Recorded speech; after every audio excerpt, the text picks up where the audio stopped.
Feuer zuerst. Das war immer so.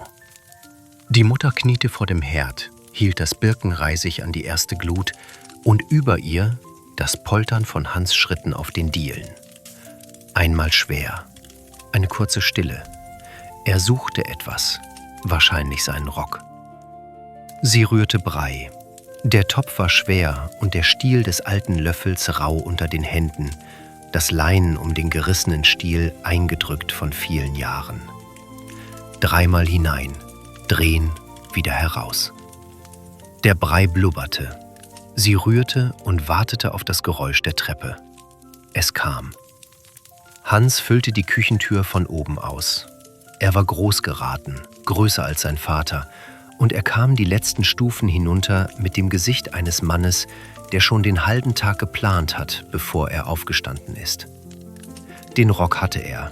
Er trug ihn noch nicht. Er setzte sich an den Tisch und knöpfte. Die Zunge leicht heraus, die Augenbrauen zusammen. Der Körper eines Mannes, der eine Aufgabe ernst nimmt. 3 Knöpfe, dann der 4. Er hielt inne, unten angefangen. Er nickte kurz mit dem Kopf, kein Problem, von vorne, so macht man das. Er knöpfte wieder auf, fing oben an. Die Mutter stellte den Brei vor ihn. Er aß schnell. 2 volle Löffel, dann ein 3., der halb leer war, weil er schon aufstand. Die Schüssel zur Anrichte, abgestellt mit dem sicheren Schwung eines Mannes, der keine Zeit für unnötige Schritte hat. Und dann drehte er sich zur Tür. »Wohin, Hans?« »Zur Gretelmutter.« Er sagte es, wie man sagt, auf den Markt, in den Wald. Ein Ort, eine Richtung, ein Weg. Er stand schon in der Tür. »Mach's gut, Hans.« »Schon gut machen. Adies, Mutter.« »Adies, Hans.« Die Tür fiel zu. Die Mutter rührte den Brei, den jetzt keiner mehr essen würde. Der Stiel des Löffels lag in ihrer Hand, wie er immer lag. Vertraut, rissig, gewickelt. Draußen, seine Schritte auf dem Hofpflaster, dann der Weg, dann nichts. Irgendwann, sie wusste nicht mehr wann, hatte sie aufgehört nachzusehen. Früher war sie ans Fenster getreten, wenn er um die Ecke gebogen war. Noch ein Stück den Weg hinuntergeschaut, bis das Warten aufgehört hatte, um etwas zu bringen. Jetzt stand sie am Herd. Der Brei kochte. Hans war auf dem Weg zu Gretel. Das war der Morgen. Die Sonne lag noch tief, als Hans aus dem Dorf hinausging. Auf dem Weg zu Gretel summte er. 3 Noten, immer dieselben. Kein Text, kein Anfang, kein Ende. Die Melodie eines Menschen, der zufrieden ist und das nicht weiß. Die Hecken kannten sie, die Wege kannten sie.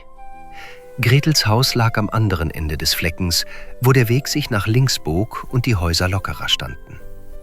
Hans klopfte mit dem Knöchel gegen den Türrahmen.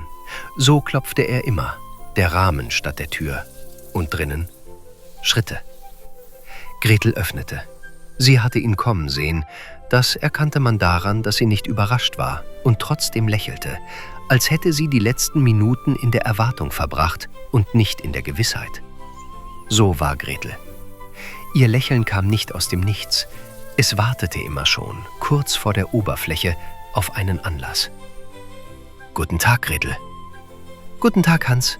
Was bringst du Gutes?« »Bring nichts, gegeben an.« Sie ließ ihn herein.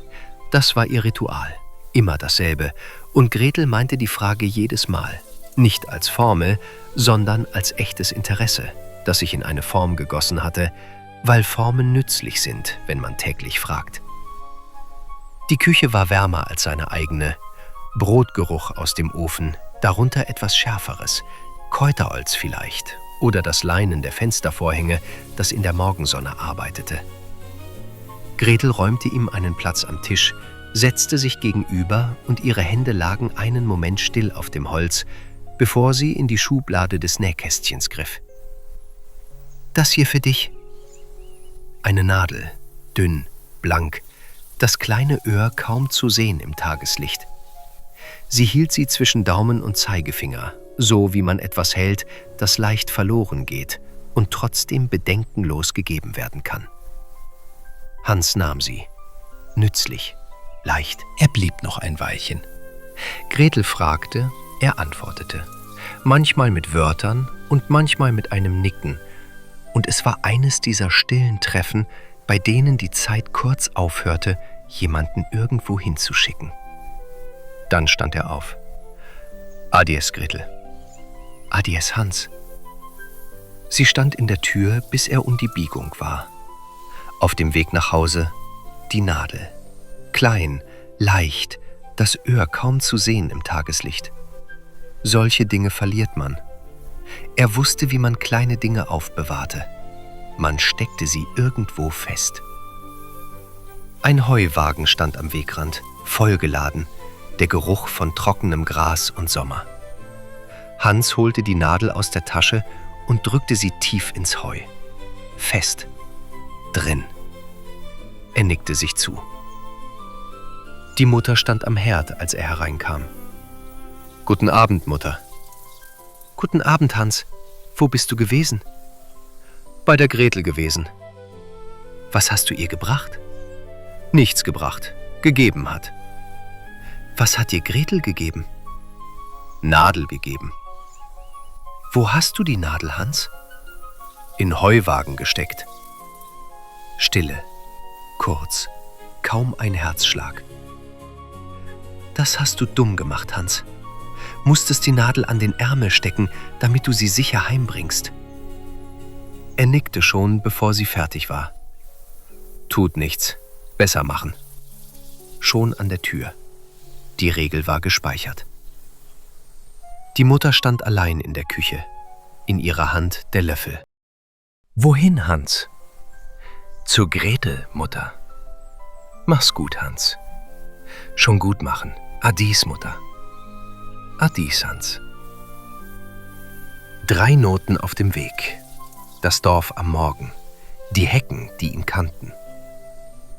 Gretel öffnete, bevor er das Tor erreicht hatte. »Guten Tag, Gretel.« »Guten Tag, Hans. Was bringst du Gutes?« »Bring nichts«, gegeben Han. In der Küche Wärme, Brotgeruch, Wasser auf dem Herd. Gretel setzte Becher auf den Tisch und holte dann aus der Küchenschublade ein Messer. Nicht das große, das mittlere, das gute, mit dem Griff aus dunklem Holz, der abgewetzt war auf beiden Seiten, da wo eine Hand ihn jahrelang gehalten hatte. »Das hier für dich.« Ein kurzes Zögern, bevor sie es losließ. »Ich habe 2 davon.« Hans nahm es und steckte es sofort an den Ärmel. Exakt wie die Mutter gesagt hatte. Das Metall kalt gegen den Arm, der Griff außen. Er nickte. Richtig. Gretel öffnete den Mund, schloss ihn wieder. Sie trank, er trank, Gretel redete, wie es seiner Mutter gehe, ob er ihr ausrichten könne, dass sie manchmal am Markt vorbeischaue, und Hans sagte, »Gut«, und nickte bei den Stellen, bei denen ein Nicken passte. Dann stand er auf. »Adies, Gretel.« »Adies, Hans.« Sie stand in der Tür, bis er um die Biegung war. Diesmal einen Herzschlag länger als sonst. Das Messer, die Klinge am Arm, der Griff außen. Hans ging durch das Dorf und die Sonne stand schon höher als gestern. Das Messer begann irgendwo nach dem 2. Marktplatz zu schneiden. Nicht stark zuerst.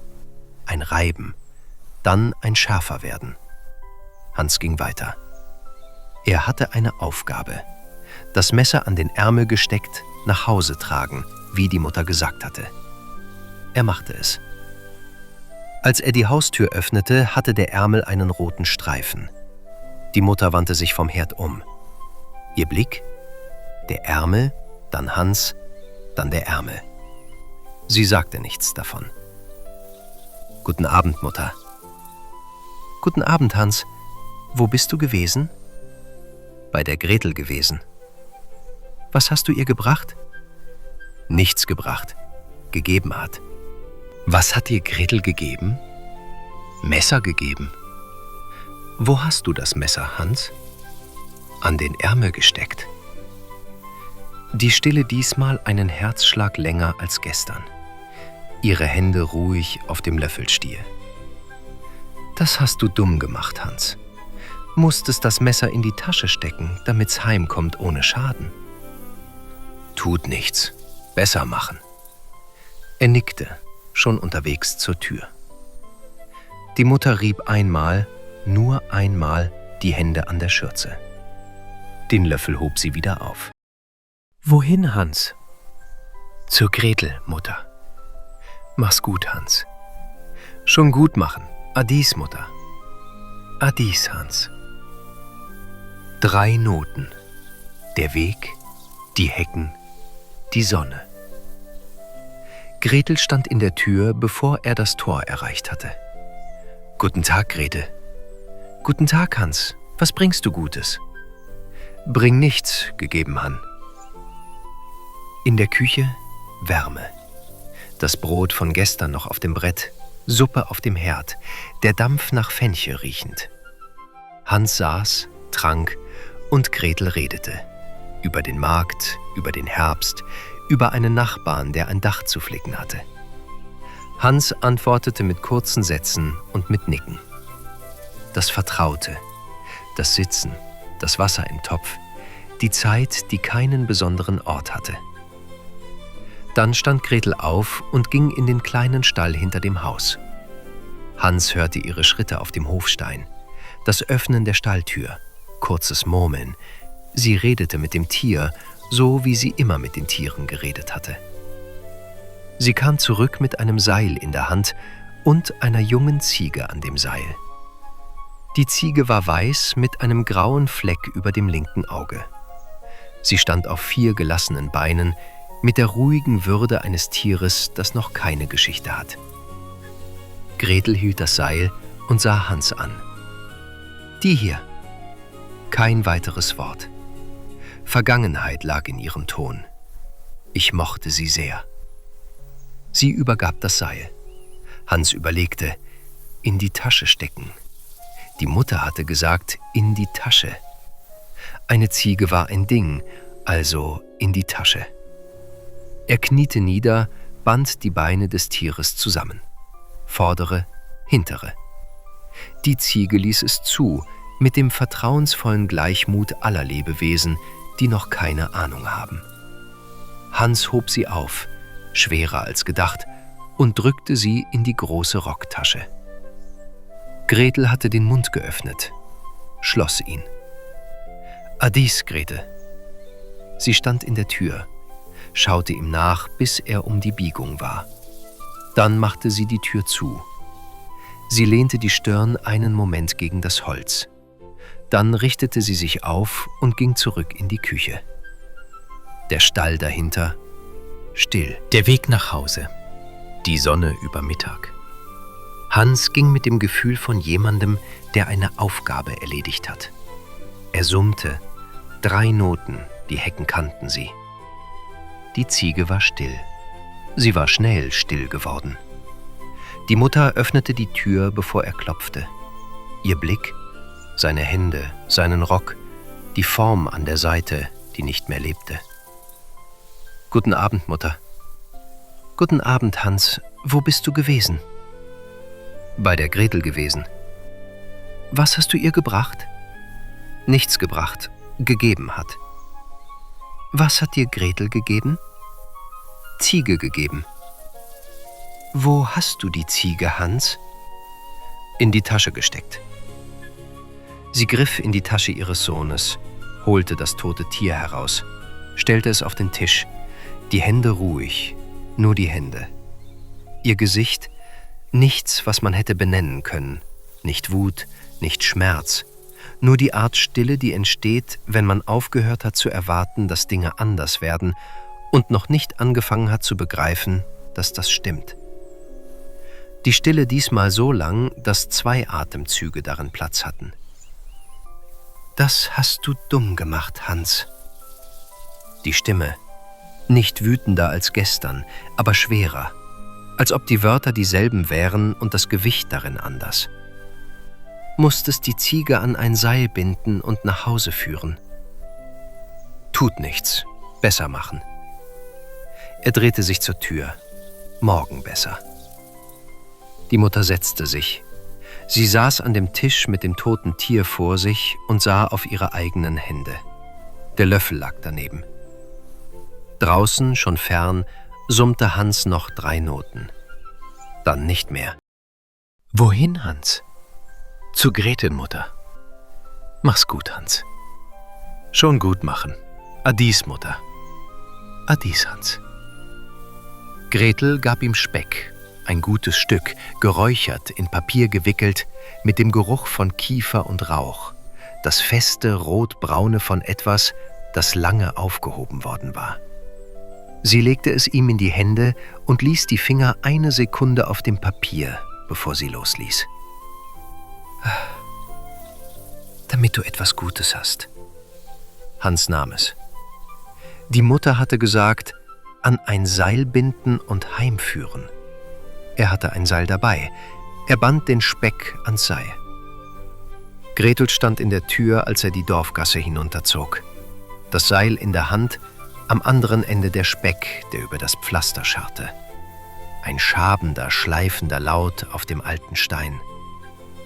Sie lehnte sich gegen den Türrahmen, blieb stehen, schaute so lange nach, wie er zu sehen war. Hunde kamen. Erst einer, dann 4, dann mehr, angelockt vom Geruch und dem Geräusch, das Beute ankündigte. Hans ließ seinen Blick kurz zurückwandern. Hunde. Normal. Hunde folgten manchmal. Das Seil wurde leichter, dann das leere Ende in der Hand, als er die Haustür erreichte. Hans betrachtete das freie Ende, die getrennten Fasern, wo das Seil gerissen oder gebissen worden war. Er nickte einmal kurz. Dokumentiert.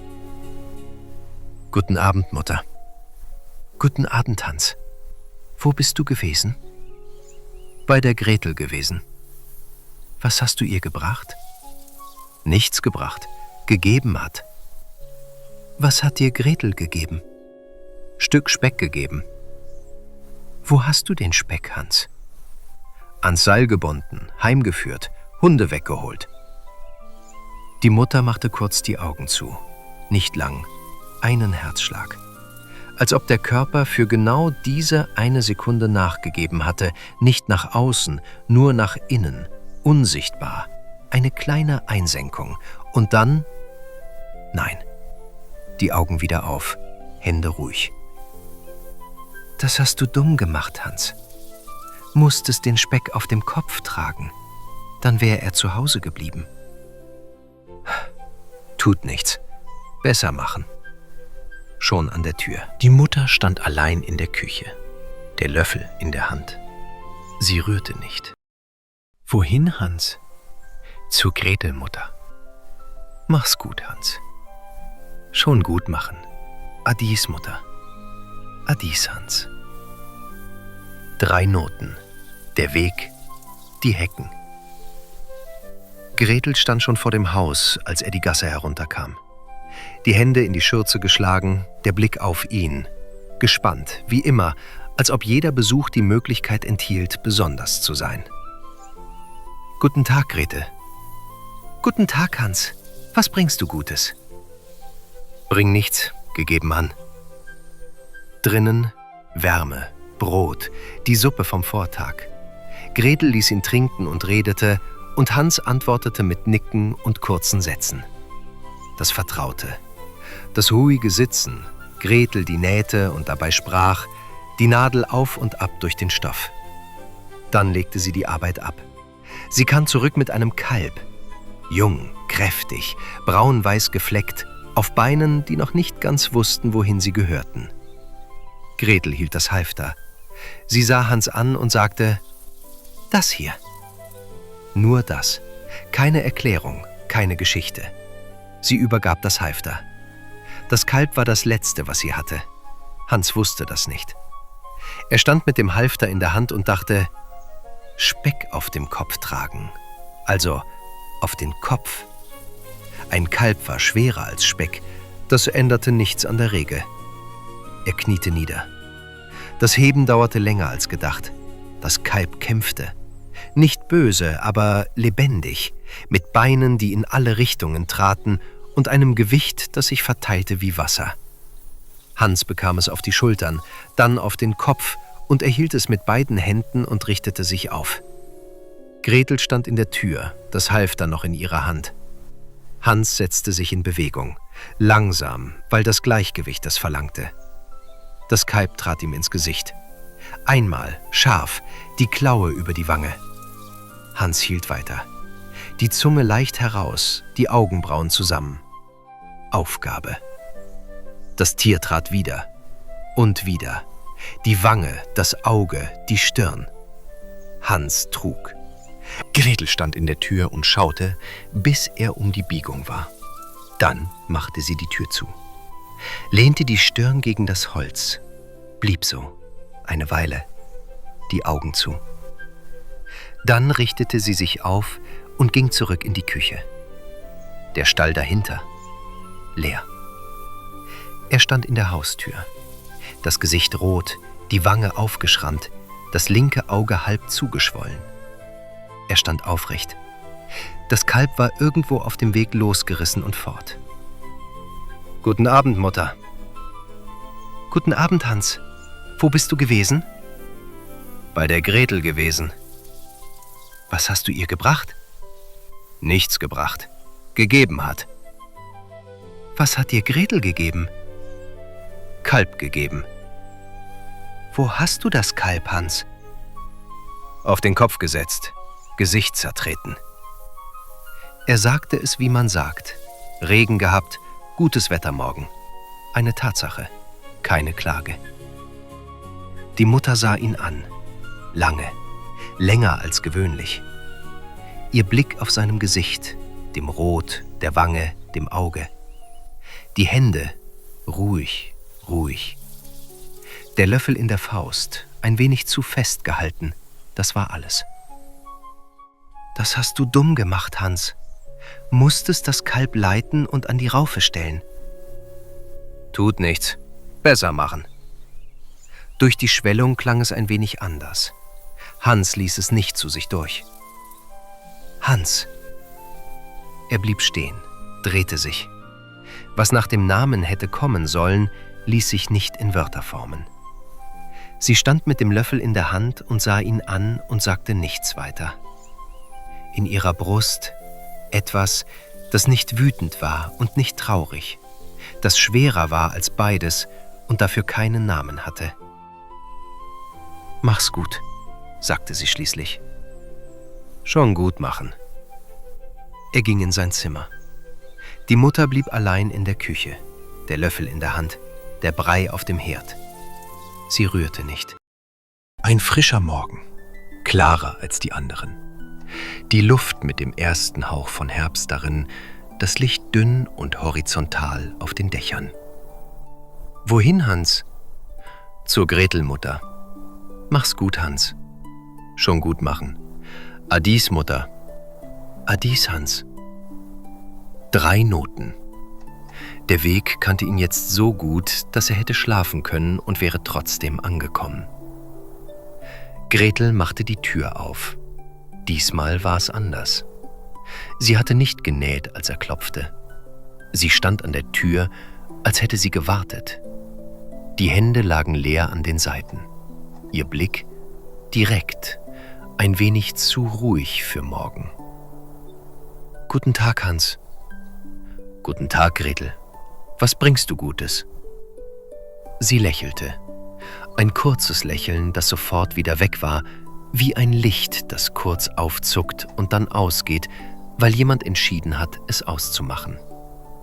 Dann sagte sie, »Ich will mit dir gehen.« Es gab einen Morgen, der jetzt 2 Sommer zurücklag. Sie hatten auf der Bank hinter dem Haus gesessen und Hans hatte die Bienen gezählt. 23, hatte er gesagt, sehr sachlich. Und Gretel hatte ihn angesehen und gedacht, das ist es, das ist genug. Einfach sitzen und zählen. Seitdem hatte sie auf diesen Morgen gewartet, der wiederkommt. Er war nie wiedergekommen. Aber Hans war jeden Tag wiedergekommen. Ich will mit dir gehen. Hans nickte, bevor sie fertig gesprochen hatte. Er hatte eine Regel: das Kalb leiten und an die Raufe stellen. Ein Seil. Er hatte ein Seil dabei. Er holte es aus der Rocktasche. Gretel sah das Seil. Auf ihrem Gesicht ein Zögern, kein Schrecken noch, aber das erste leise Ahnen, ein Riss im Vertrauen, so klein, dass man ihn übergehen konnte. Sie streckte trotzdem die Hand aus. Vielleicht, weil sie dachte, er macht das so. Vielleicht, weil der Satz »Ich will mit dir gehen« noch in ihr nachklang und alles andere klein machte dagegen. Hans band das Seil, sachlich, sorgfältig, mit den Händen eines Mannes, der eine Aufgabe ernst nimmt. Die Knoten fest, nicht zu fest. Er war kein grausamer Mensch, er war Hans. Das Seil um das Handgelenk. Gretel ließ es geschehen. Hans trat vor. Das Seil straffte sich. Gretel folgte. Sie schritt hinter ihm her und sah auf seinen Rücken. Breit, aufrecht. Der Gang eines Mannes, der weiß, wo er hingeht. Ein Kind auf der Dorfgasse blieb stehen und starrte. Ein Hund bellte. Hans ließ sich nicht beirren. 3 Noten auf den Lippen. Die Hecken. Der Weg. Der Weg.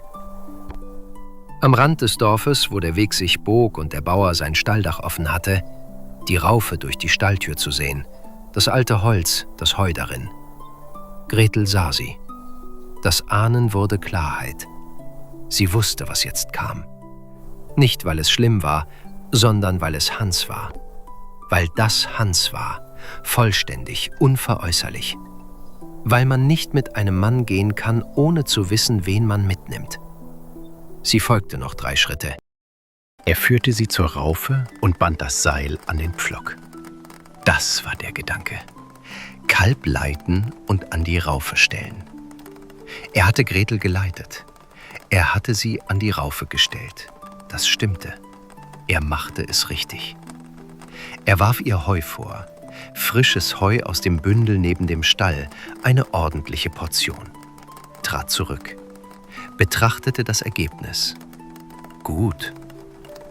Er nickte sich selbst zu und ging ins Haus. »Guten Abend, Mutter.« Die Mutter stand am Herd. »Guten Abend, Hans. Wo bist du gewesen?« »Bei der Gretel gewesen.« »Was hast du ihr gebracht?« »Nichts gebracht.« »Was hat dir Gretel gegeben?« »Nichts gegeben. Mitgegangen.« Die Mutter stellte den Topf ab. Einen Moment lang kein Wort, keine Bewegung. Dann stand sie auf und ging zur Stalltür, öffnete sie einen Spalt. Durch den Spalt die Raufe, das Seil, Gretel. Gretel stand mit dem Gesicht zur Raufe, das Seil am Handgelenk, das Heu zu ihren Füßen unberührt. Die Hände am Holz des Pflockes, der Rücken gerade, die Schultern nicht hochgezogen, nicht wie jemand, der kämpft und nicht wie jemand, der aufgegeben hat. Wie jemand, der weiß, was ist und trotzdem noch dasteht. Sie drehte sich nicht um.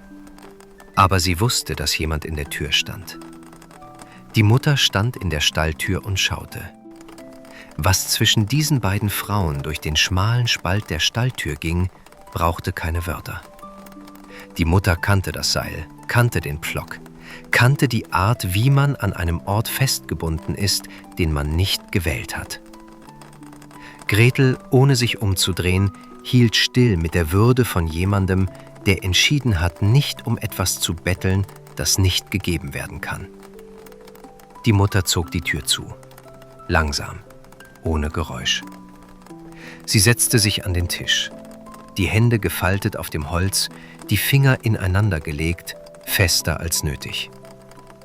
»Wo hast du die Gretel gelassen?« »Am Seil geleitet, vor die Raufe gebunden, Heu vorgeworfen.« Sie sprach sehr langsam, als ob Langsamkeit irgendetwas verhindern könnte, als ob das Wort, wenn man es zieht, noch einen Herzschlag nicht wahr sein müsste.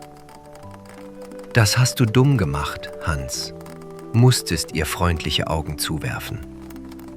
Hans nickte, sofort, einmal zu oft, die Regel schon gespeichert. freundliche Augen zuwerfen. Klar. Er stand auf. Tut nichts, besser machen. Und ging in den Stall. Die Mutter saß am Tisch, die Hände auf dem Holz, der Löffel lag daneben. Sie griff nicht danach.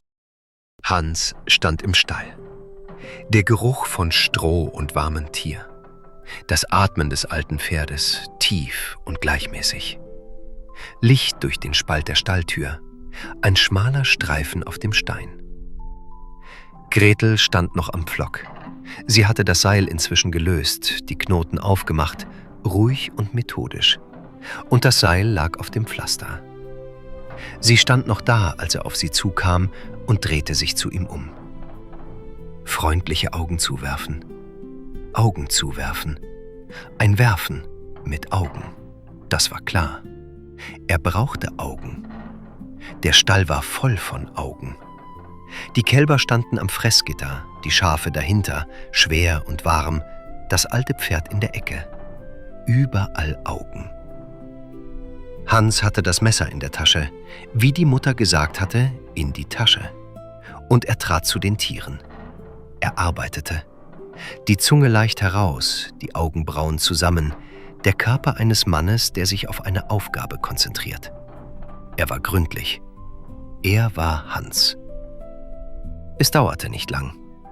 Er trat auf den Hof, die Augen in der Hand. Sein Gesicht ruhig, konzentriert, die Zunge leicht heraus. Er hielt die Augen in der offenen Hand. Das erste traf Gretels Wange. Kein Schrei, keine Worte. Bewegung. Gretels Füße liefen, nicht aus Entscheidung, aus dem Wissen, das der Körper manchmal hat, bevor der Kopf benennen kann, was es bedeutet. Das Hofpflaster unter ihr, das Tor, die Gasse, der Weg ins Dorf. Sie lief, und das Laufen war kein Ausruf und keine Anklage. Es war das Ende. Das stille, vollständige Ende einer Geschichte, die immer so enden musste. Er stand auf dem Hof, die restlichen Augen in der Hand. Die Hände sanken irgendwann. Er öffnete die Finger. Das Herbstgras nahm sie. Der Weg leer. Die Biegung still. Er wartete einen Moment. Er betrachtete die Biegung. Er betrachtete seine leeren Hände. Er hatte es falsch gemacht. Das war klar. Die Augen waren geworfen worden. Gretel hatte sich nicht gefreut. Die Augen waren die falschen gewesen, oder die Richtung hatte nicht gestimmt, oder er dachte nach. Seinen Blick zur Biegung, zu den Händen, zur Biegung. Irgendwo dazwischen lag der Fehler. Er würde ihn finden. Der Hof war still. Das Pflaster kannte ihn. Jede Fuge, jede Vertiefung. Der Stein am östlichen Ende, den man umging. Hans stand in der Mitte, den Blick auf die Richtung, in die Gretel gelaufen war. Der Weg leer. Das Dorf dahinter im ruhigen Licht des späten Nachmittags. Orange auf dem alten Kopfsteinpflaster. Die Luft nach Herbst und feuchter Erde. Das Licht, das die langen Schatten beginnt, die man Oktober nennt.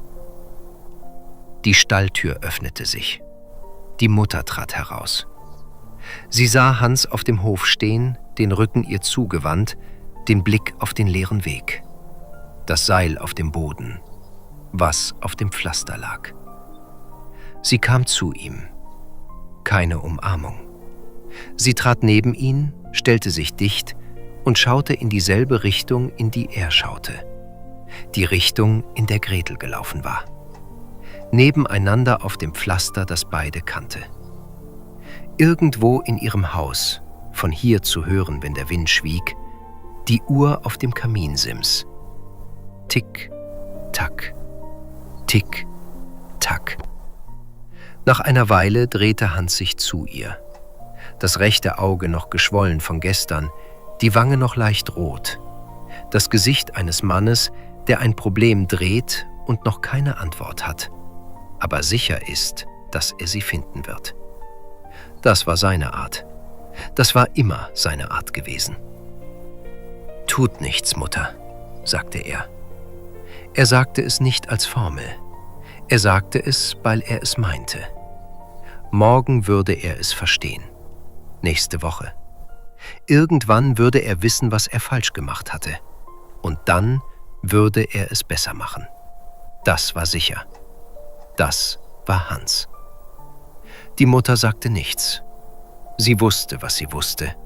Und die Frage, die sie nachts dachte und die keine Antwort hatte, war dieselbe wie immer. Was kommt, wenn sie nicht mehr da ist?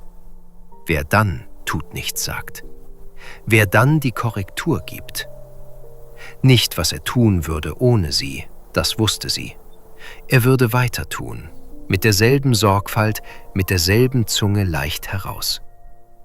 Aber wer würde danach stehen und sagen, wie man es hätte besser machen können?